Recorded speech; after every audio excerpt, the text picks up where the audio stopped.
Good evening. Tonight is Wednesday, May the 28th. This is Management 3025. This is our second meeting. We'll open it up, I guess, just initially. Any very upfront, real quick questions anybody has? We'll try to prompt more questions later. Anybody have anything going on? Any issues? We've heard from several of you over the past couple of weeks, and we'll be clarifying a few things as we go along. If there's nothing right on the top of your head right now, we're going to go ahead and get started. And Ms. Gunn's going to talk about the video that's required both on DC-1 and I believe on DC-5. Videos. What do you think of videos? Making your own video. It's a very humbling experience. Okay? Okay. So, really quick, for both Demonstrated Competency 1 and Demonstrated Competency 5, you're going to be required to submit a video. The video on both of those demonstrated competencies must be 5 to 10 minutes. Not 2 minutes, not 15 minutes, 5 to 10 minutes. Before I talk about the submission of the video, we want to talk about the video itself, the quality of the video. Make sure your sound make sure we can hear it. Check the orientation. Last semester we had some students submit videos that the orientation was sideways. Background noise, you definitely want to make sure there's no background noise. You should be in a professional setting with professional attire. That does not mean in a car, because that's the job you want as a car salesman. That does not mean in a barn with a horse, because that's the job you want. A professional setting with a professional background. Okay? Professional attire. Okay? So, with that being said, the video can be submitted 3 ways. Preferably, the YouTube channel is the best way that we want it submitted. If you absolutely cannot figure it out, you can submit it by DVD or flash drive. We are kind of pushing for the YouTube channel. It's probably something you're going to need to create at one point in time.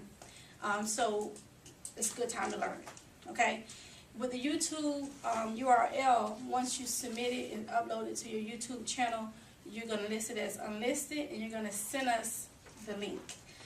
So when you type up your demonstrated competency, you can just copy and paste the link right into your Word assignment and submit it through Canvas. Okay? Any questions so far? No questions? Okay. So I'm going to show you a really quick way to create a YouTube channel and upload a video. It's going to take no more than 2 minutes. Okay? And then you can ask some questions afterwards.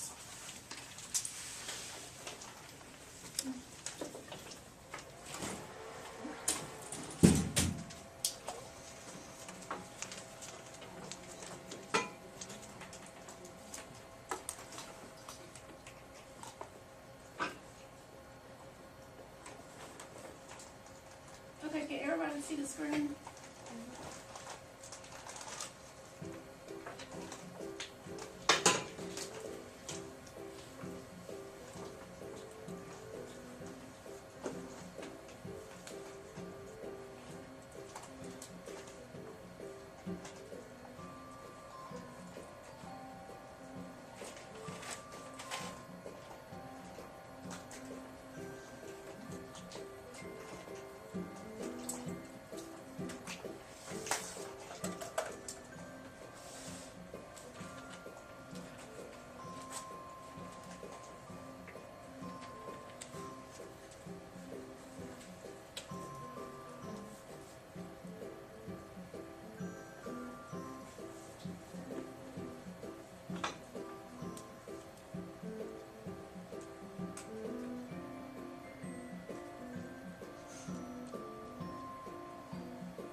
Okay, so see how quick that was? That's how quick it'll take you to create your YouTube channel and upload your video.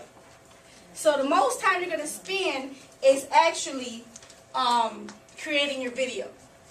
You definitely want to have somebody look at your video before you submit it. Have somebody look at it. Make sure that your sound quality is good and that your background is good. There's no interference in your video. And it's really quick. If you already have a Google Plus account, then you don't have to create the Google Plus. You just click sign in. I'm sorry. Yes. Do you have to have that Google Plus? Because Yes. I've already... YouTube is a Google product. Well, it allowed me to create an account with YouTube. With just a Google email. I don't Yeah. even have a Google email. I just created a YouTube. I have my password, everything, without that You've done Google that Plus. recently. Yes, sir. Yeah. Okay. The day after we were in class. From my understanding, you cannot do it that way because YouTube is a Google product. But if you can, by all means, don't create the account if you don't want to. But Google account is just basically creating a Google Gmail account, and you're basically going to just sign into, if you already have a Gmail account, you're just going to sign into your account, click on my channel. You basically click OK to say that you want to use everything in your Google account unless you want to update your profile information. And then you can just click upload to upload videos. One thing that I had pointed out in the how-to that I just showed you was to make sure that it's unlisted. You have 3 options when submitting a video on YouTube. You can submit it public, private, or unlisted. If you submit it unlisted, only the people that you share the URL with will be able to see it. Okay? So make sure that when you send it to us that it can be public if you want it, but make sure it's not private. Okay? You said if you have a Gmail, you click on what? If you already have a Gmail? When you have a Gmail, when you go to YouTube, it's going to ask you to sign in. So sign into your Gmail account, and then you'll be able to upload. Okay, so you go to YouTube to sign into your Gmail. Mhm. And I'll show this power tool on the announcements. Okay. So you'll have this. Okay? Any other questions? What do you consider as a professional setting, and do you have any preferences? Maybe sitting at a desk, some books in the background, a bookshelf, or a couple of pictures, an office setting. Any other questions? Okay. Okay, thank you. Jimmy, anything? You talk about settings. The best ones I've seen, the person appears to be sitting in a private library at their home, their reading room almost. Books on the shelves, desks, little mementos or something in good taste, you know, something like that. If you don't have something like that, anywhere you can find a bookshelf and put books on it for a little bit, that's not too bad. Attire, for the gentleman, shirt and tie minimum, right? Ladies, whatever is appropriate to that. I'm not an authority on that. Well, we're talking attire just for a moment, just to mention a reference. It's an old book. It's been updated 2 or 3 times. There's another update coming out. There's a book called Dress for Success by a fellow named John Malloy. So I can get this to go up. Dress for Success, John Malloy. If you are, let's say you're considering building or expanding your wardrobe, you'll probably want to get some ideas from some folks. There's a lot of videos and a lot of different references on the net. Malloy's been doing this for over 30, 40 years now. And he's made a kind of an interesting discovery about dress in the business setting, particularly for the men. If you go back to the 1930s and compare that to what Mr. Williams or I are wearing today, the fundamental difference is the width of the lapels and the width of the ties. That's pretty much it. It stays pretty standard. So Malloy discusses stuff like that, but he also talks about colors, what colors go well, what colors you should avoid. He talks about, he's got another separate book called Dress for Success for Women. And his opening comment in the book for women is, women in business can dress for one of 2 occasions. They can dress for the boardroom. What is the boardroom? That's where the board of directors meets, okay? That's high-level business. You can dress for the boardroom, or you can dress for the bedroom. Talking about fashion magazines and being sexy. But never the twain shall meet. And we know that within different industries, there's more latitude. If you're in the advertising industry, or certainly in the fashion industry, whole different ballgame. But if you're working down at the bank, don't be coming in there looking like you just came out of Vogue, right?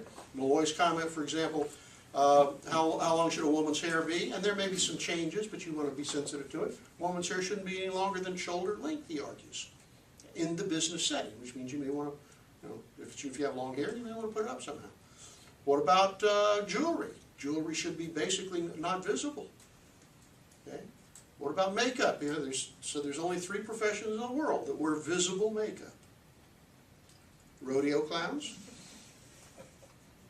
streetwalkers, and I forgot the third one. Not in business, okay? So take into account some of these different opinions in the selection of a wardrobe, both for this video and the last video, but think in terms, if you're hopefully you're new to this program, you're looking at 1 or 2 or even 3 years out before graduation, you've got time to gradually acquire a wardrobe. It's time to start thinking about what should be in that wardrobe and start picking up piecemeal along the way. You can buy stuff on eBay that's brand new at real cheap prices if you know what you're looking for. A couple of comments. Malloy's argument is that in business, for men and women, dark blue, probably the safest color for suits or for blazers and skirts. If you really want to come across more authoritative, you wear darker blue or black or dark gray. Contrast that with a white shirt. If you're going to be in a different, more casual or more personal setting where you're dealing with people as opposed to trying to be the authority on something, you ease that down. You go to a blue shirt, you go to a maroon tie. Should you wear browns? I wore brown tonight. Is that appropriate in a business setting? It is, but pick your setting. He'll tell you right off the bat that when you wear browns and what's the word I want? Camel color, tans, he says that comes across as more approachable. People feel a little easier talking with you. So if you're going to be in that kind of setting, that's what you would want to wear. So the choices in clothing are critical. They can really make a difference. And a lot of folks may say, who cares what I wear? What I do is what is important. Well, let me start right there and tell you that ain't always so. You don't have any credibility until somebody's watching you or listening to you. Let me stop there for a moment. Any comments or questions or thoughts about dress, attire? I just find it strange they say, I don't wear makeup really, but women don't wear makeup? He says wear makeup so that it's not real obvious. Yeah, very subtle. What you should do. That's the way they do it. Comments or questions? One of the other things that Malloy will tell you is that you should dress one level above the position that you want. So if you aspire to be a first line manager, you should dress as a middle manager would, and that kind of thing. So keep that in mind as well. Just to tell a few stories and interrupt me anytime with questions, okay? When I came to Santa Fe to interview for a job a long time ago, shortly after the Civil War, they told me there were 24 people that had applied for the job and they were going to interview. 24. I had been teaching out here for 1 term, 2 terms as an adjunct. And I said, well, can you schedule me to be interviewed on the last day? They were going to do 3 days of interviews. And they said, sure. So as people were coming out here for that job interview, I basically lurked behind the corner and watched them. What do you suppose most of them wore to come out here to interview to be a faculty member in business courses, business program? What do you think they wore? Dark blue jacket, white shirt, dark tie, here we go. Looked like robots. Looked like the old IBM people when they first started out, okay? And I'm thinking to myself, how am I going to differentiate myself from that? And so then I asked, well, what are they looking for? What's the mission of a faculty member out here? And what are the metrics? How will that person be judged? They've got to know what they're doing. You've got to prove that in an interview. But the other metric out here is how well do you connect with your classes? Thought about that. I went home, and the third day, I got up and put on a pair of khaki pants and brown highly shined shoes, a white short sleeve shirt, and a tie. And I came out here like that. They hadn't seen anybody dressed like that because I saw them all. It must have worked. I got the job. I think you got to gauge what do you, I do this personally every morning when I get up. I decide what am I going to wear today? What have I got going on today? Am I going to a meeting with some of my superiors? Am I going to be asked to render comments or opinions on technical or areas where I need to show some authority? Or am I going in where maybe I want to be a little more comfortable and maybe influence things in a more interpersonal level? And that for me will dictate, do I wear fundamentally browns or blacks today? And so I've got matching shoes to go with it, and I've got an interplay of, I don't do it in the summer, sweater vest. I love sweater vests, you know. So I pick my wardrobe every day. I always wear a lapel pin on my jacket. And I got different lapel, I bet I got 30 or 40 of them. Why do you suppose I wear a lapel pin? Makes you stand out. A, they'll remember me that way, and B, it's a takeoff point for a conversation. When you meet somebody new, and they're a little uncomfortable, if you're not ready to quite ask them, maybe they'll say something about what you're wearing. You say, oh, well, that, yeah, blah, blah, blah, blah, blah. So be careful, you know, good taste. Attire, your appearance, what do we know about when you first come in and meet somebody? They're spending that first 15 to 20 seconds judging on whether or not they can trust anything you're going to say. And if they judge based on your attire that you're not credible, then everything you say is going to be filtered. It's going to be distorted. So why create that kind of a hazard or a problem for yourself if by a little attention to attire you can overcome it, you can knock it out of the way. So that's what we're trying to look for in some of these videos. Give it some thought. What looks good? Don't just ask Mom. But for God's sake, don't fail to ask her either. Okay? Other questions, comments? Sir? It's funny that I walk in. I apologize for being late, but I had a conversation with my mom a little while ago, and she says to follow the road that's been paved before you go off and make your own road. For example, you said everybody was coming in their dark blues and their blacks and stuff like that with their black ties and blue ties, stuff like that. I'm one of the guys that would come in with a red tie, just to be loud, just to be seen. My mom was saying, follow the path that is beaten already, and then go make your path. My thing is like, if there's already paths that's beaten, I'm here. You know? I agree with you to a point. I'm going to go back to my term, the mission and the metrics. Every time you get a job, that's the first thing you ought to be asking. You ought to be asking your supervisor, whoever's going to be evaluating you, what is my mission? What do you want me to do? And how are you going to measure my performance? Because if you don't know that, you're working in the dark. In this case, I knew the mission and the metrics for that search committee. I knew what they were looking for. So for me, it wasn't necessarily creating a new path.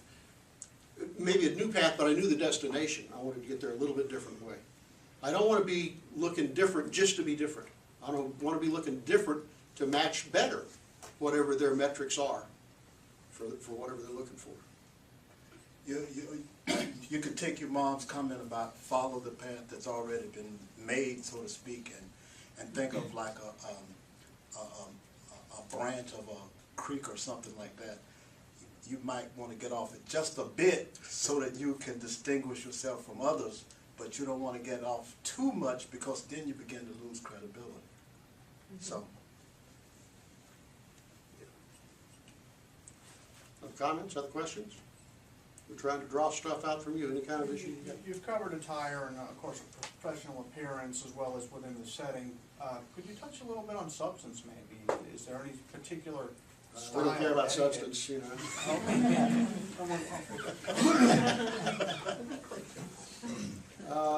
DC one, I don't recall exactly the directions we gave on that. Is that the first impression? Is it, yeah. I don't recall the instructions that were given, whatever they are. The intention of that first competency is more or less for you to build that image. And so, in whatever it is you're saying, and I believe it's in the way of introducing yourself and that thing, there's got to be some substance. There's got to be a couple of things. Don't memorize something word for word and then say it on video. That's boring as hell, you know? That's like somebody reading to you. Speak naturally. Make an outline and rehearse it a few times. Get it to where it's natural, with pauses in it. And continually in that video, you're looking to the camera and you're addressing the camera. You're talking to the person in the camera.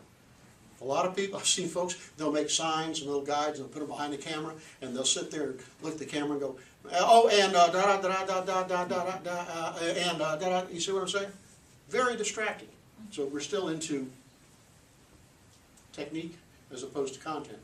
In terms of content, what are we trying to find? We're trying to find for you, or help you find a way to deliver. Here's who I am, and this is why you need to pay attention to me and why I'm valuable to your company or in this position. To the extent that you can cite previous experiences. We don't want to be, any of us, accused of hubris or arrogance or egotism, so you've got to be a little bit humble in the way you put things across. If you're going to lay out, well, let me tell you about my experience, be very factual about it, but also be organized. You know, in these years I did this, and I had these responsibilities, and I got this award. And this year I did this, da-da. Not too much of it. We also know that you can say things so fast verbally that were you to put that in writing, it would be 5 pages long, single-spaced. So pace yourself. One of the rules about a video is it's not possible to speak too slowly. Okay? Instead what happens, and I can remember doing this too, you get up there, I had to do a presentation in Atlanta just before I started teaching for Santa Fe. I had a 2-hour presentation to give with a partner of mine. We were doing seminars. I did my 2-hour presentation in 17 minutes.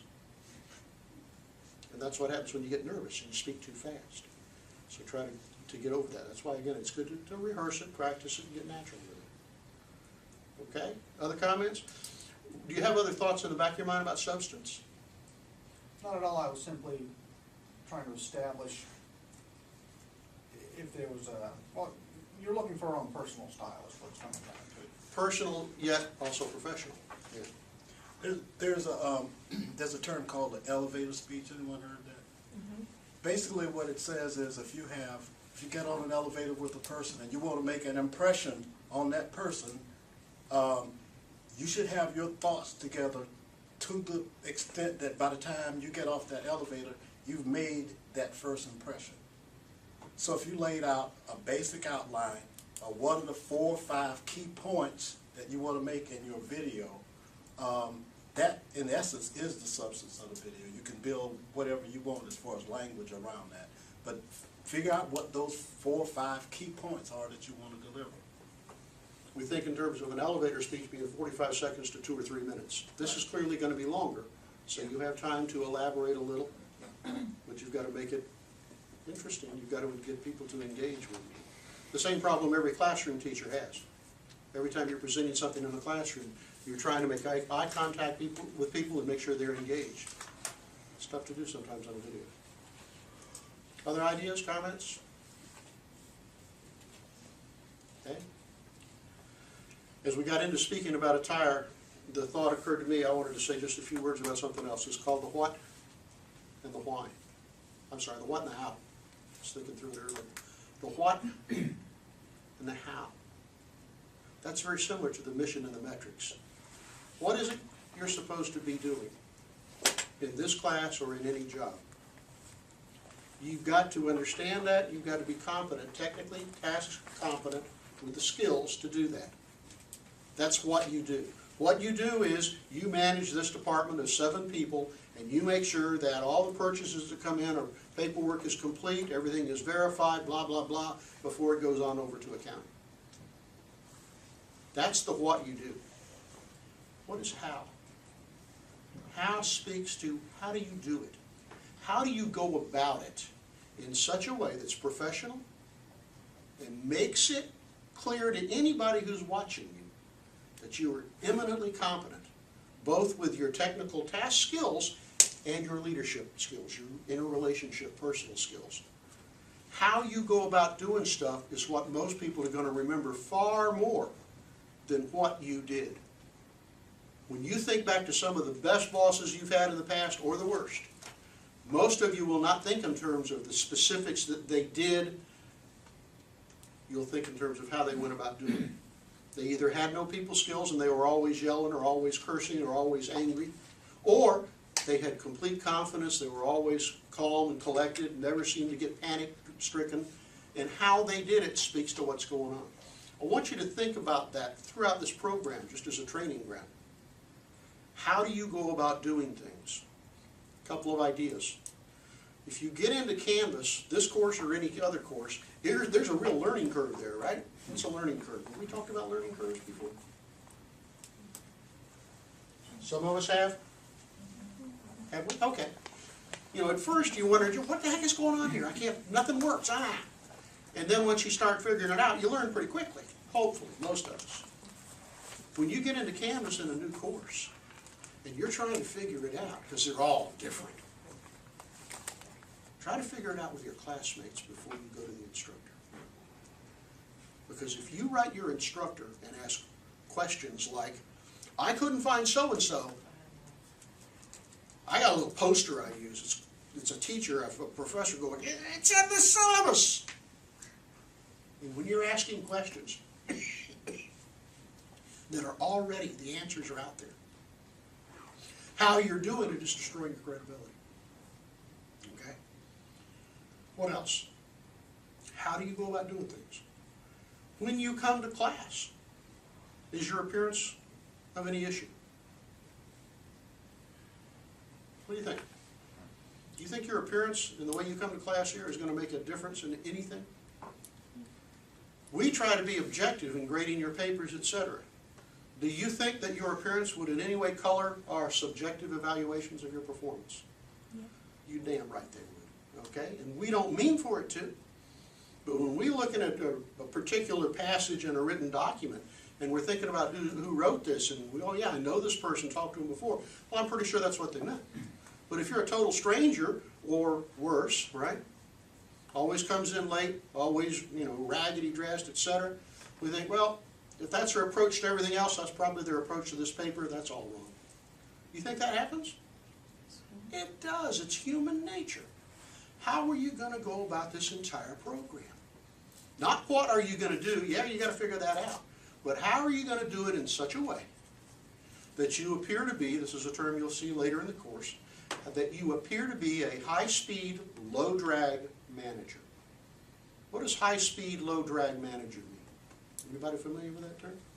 A military term. Catch on? The military term, and what's it mean? Where does it come from? What does high speed mean? It means you're climbing the ladder fast.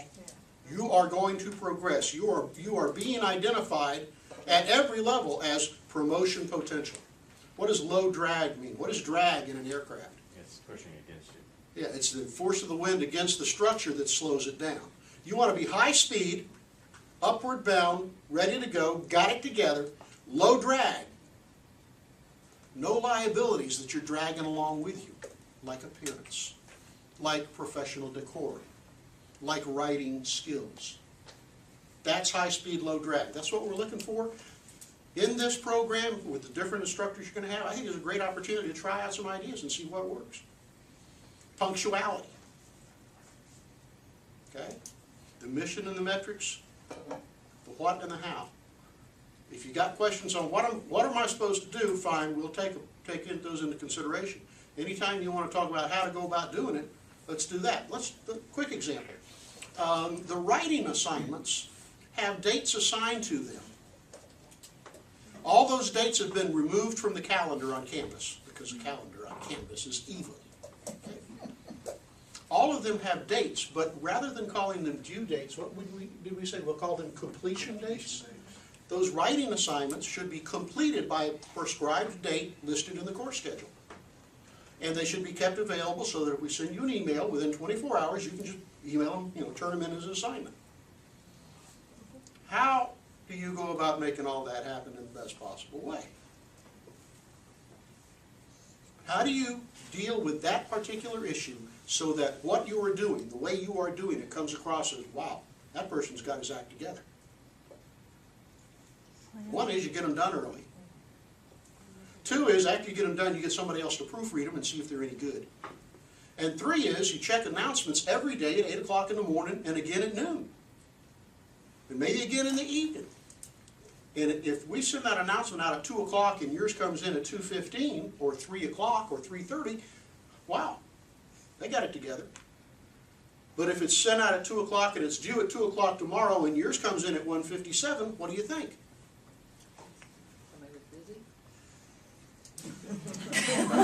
You may have been busy. I'll give you busy once. I'll give you busy twice. But if every time you turn in an assignment it's 3 minutes before the due date, I got a different word for you. What's that? Satisficer. You're doing just enough to get by, and when you send it in and it comes in at the very last minute, I want to read that personally, because I'm going to tear it apart. Because my suspicion is you did it in the last 24 hours. Okay? When did you remove those dates? Anita? I did. I moved them last week. Okay, before the 24th or after the 24th? Before the 24th. Okay, because there's still some there. Now, for the writing assignments, for the demonstrated competencies. Okay, because I printed out, I print everything. And I learned that from you. Okay, you said I learned it. This is the former student of mine. Yes. I printed out, the emails that were sent out. I print out every email that you send because I put them in order so that I can be organized with them. And I printed out on the 24th that, one of the writing assignments was, number 2 was due at 12 p.m. I don't know, and then I printed out the module as well. So that's why I was On the asking. calendar. On the calendar. No, not the, I didn't print the calendar. The calendar, the dates have been removed from the calendar. Okay. But So as far as what the we're saying is module- that is a deadline date to have it, the assignment completed. Okay. We haven't but asked not for the assignment submitted. yet. Okay. Not submitted. For reference, all of the dates of what is happening are on the course schedule. That is the Bible as far as dates go, okay? You check that. Any change to that will crop up as an announcement. And we'll announce it in class, but of course we have a 2-week lag in there. So check announcements, and with your daytimer or personal planner or whatever you're using, pull the dates off the course schedule on when is everything due, when are the exams, that sort of stuff. If you still have questions, by all means, let us know. We occasionally, once every lifetime or two, make a mistake. So if we make a mistake, let us know. We'll clean it up. Well, I made a mistake Okay? I can relate. because I didn't. I remember the 2 weeks, the first week of class that you all discussed that you said, because I asked could we do the assignments early, which I did that. Yes, it was. And then when I received the email stating that it was due, I didn't quite understand that you were just saying that it should be completed. Yeah. So I did submit. I'll Okay. rewrite it Not a over, problem, but not I a problem. did do that. Occasionally, early in the term, people will do that, and if you've submitted it and you're happy with it, leave it alone. It's fine. Okay. Okay. So, But otherwise, wait until we send you a little notice. okay. Good. And the competencies have due dates and times. You must, work within those parameters.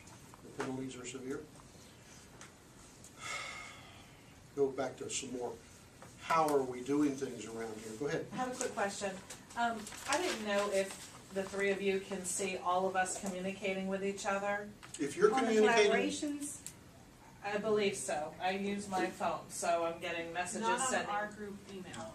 No. They are not included in our group Got email. right, Okay. on the discussion forum, we could, but we Yeah. typically don't, but What she's talking about is we have like a big massive email going between Yeah. us and the students. is So this no, separate from the collaborations? yeah, that was me emailed you about setting up the Right, I have the collaboration. collaboration set up. Yeah, it's set up and I've actually posted a whole bunch of stuff in there, but she was wondering if you could see like our emails back and forth. And me. Where you talk we're evil talking about about us. us. Talking some trash.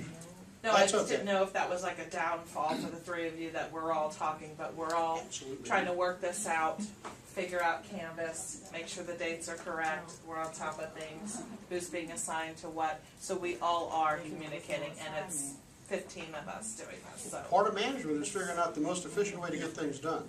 If y'all are working and cooperating that way, God bless you. We made, we spoke to the idea of the rugged individualist last time we met. I'm gonna do all the questions all by myself, because I'm the only one who can do it right. Good luck. You shouldn't be managing anybody, okay? work together. Email. My name, yours, and yours is not hey. Hey, Professor Strickland. I bet I get 50 of those a term from all of my classes. It's infuriating. What do we know about email? Email, paper is even worse. The writing assignments and the competencies, you cannot write like you talk. You sound like an idiot. Emails are very close to that, especially the initial contact with somebody. And there it should be, dear Professor so-and-so, blah, blah, blah, blah, blah, blah, blah, and thank you. If there's a response and you go back and forth, it becomes more informative. But, hey, Professor so-and-so, can you imagine doing that to your boss? Hey, President Sasser, I sure like teaching in my classroom. Love Roger. Okay? How far is that going to take me? So, how you go about doing things is important. How you respond in email. If you're upset about something and you want to write one of us, get somebody else to read that before you push send. Okay? If you're even emotional to any degree, calm down before you send an email. One of the problems with email is we can't see your face, we can't hear your voice, we don't see your body language, we don't know exactly what you mean. All we get are these words, just like you get from us. And I'll tell you right now, some of you have probably gotten some email from me or feedback on some of that first writing assignment, and you thought I was a first-class jerk. Well, I was trying to be. I was trying to be a little bit harsh on a few things. This is absolutely not acceptable. But as a general rule, we're generally pretty friendly people. If we come across and sound like we're being really upset or angry, ask us back, you know. Did I really upset you with this? You know, well, no, let me look at it. Yeah, I phrased that very poorly. I should have said this way. Same thing for you sending stuff to us. Be careful what you say and how you say it, because email is subject to a lot of interpretation. Okay? I think with the first writing assignment for myself, you know, I could have improved on some wordings and how I said things, but I thought that it was a personable type of to say about your life, what's going on, what you've been doing, that sort of thing. Mm-hmm. So I really didn't make it like a paper. Mm-hmm. I made it just telling. I mean, I passed it, but that comment that you said about that you were harsh, Mm-hmm. I felt that at me, and I was like, I'm not going to make it this class. And then I thought, no, just stay calm. He's a nice guy. Don't worry. So, but Thank yeah, you for the you know, vote of because. confidence. But I mean, here's you what's going know, on. it was good that you did that, because now I'm more conscious about my writing. What I'm really trying to do is get people more sensitive. Yeah. Prove it.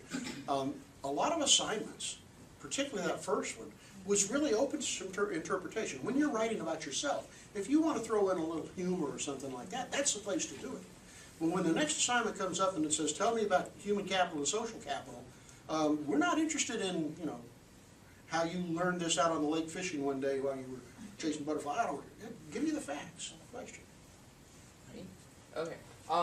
When you said to make sure people reread or have someone else look at it, for example, I don't text a lot, but you know how you shorten stuff. Mm-hmm. I text less than my parents do, which is sad. I'm 22 and I text something crazy. Yeah. But that is sad. I was emailing someone, my boss for say, and when you say you, like the word, you're correct, but when you say you as in the letter, it's a big no-no. So I did it twice, but I caught it because I always have my parents. I send it to them, and they look at it and they say, "Well, Daphne, did you see what you did?" And it really helps, and it will save your skin if you have someone else look at your paper. Because even with grammar, you could be reading it one way, but you have written it a completely different way, or left out words, but you're reading it over it, and you're saying, "Oh, well, it's correct. I said it." Like, have someone look it over. If you want to proofread it yourself for typos and spelling, read it backwards. Yeah. When you read the sentence out of context, you find things a lot more readily. That was going to be one of my questions. I've heard that before, but what were some other ways to proofread it yourself before you actually even send it off to somebody and you look like the idiot?